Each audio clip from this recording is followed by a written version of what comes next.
Today we're going to be talking about how to remove the barrel nut from the Kel-Tec KSG in preparation for the installation of the V6 muzzle brake by v6brake.com or V6 Industries.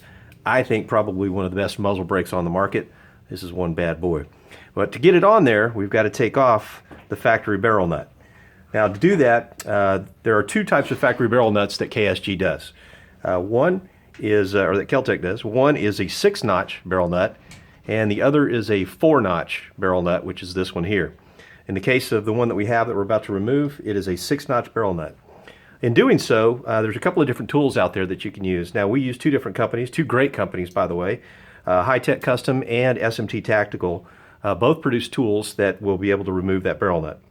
To take a look at the differences between the two, we've got the SMT Tactical tool. This is their 6-notch removal tool. It has and will require that you get a 7/8 inch socket to install it there, and of course then you'll be using your impact wrench or your air hammer to take it off that way. Also is Hi-Tech Custom's version.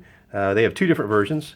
This one is brand new. This is what they call their hammer version. You would be able to take it off with a hammer, not having to use an impact wrench. This one fits inside of this tool here, and then you would crank it off by hand or use a hammer to help loosen the factory barrel nut. And then finally is Hi-Tech Custom's nut removal tool that you would also install using your impact wrench, which is what we're going to do today because we've done the others already. So this time we wanted to try it out with the impact wrench and Hi-Tech Custom's version. You'll notice they only have 3 notches, but it still works perfectly on the 6-notch nut. So to remove that, you want to make sure that it is secure in your gun vise and that you are, sometimes you might need a little help or an extra hand. I've got Andrew here today, but I don't think we're going to need him. I think we're going to be able to do this without it. So what we're going to do is install the barrel nut tool over the barrel nut, and we're going to give it a crank, and hopefully it comes off. If it doesn't, we've also got a torch here, which we might need to use, and as a backup, we've always got the pneumatic compressor, which would take it off. So let's give it a shot and see if this works. And there we go. So that loosened up the barrel nut enough for us to remove it. As you can see, that's the 6-notch barrel nut.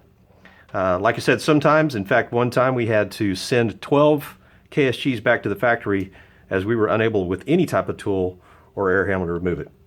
So there you go. That's removing the barrel nut. The next phase will be to install the KSG v6brake.com, the V6 brake. So we're going to get this thing cleaned up and we'll be back to show you how to do the install after that.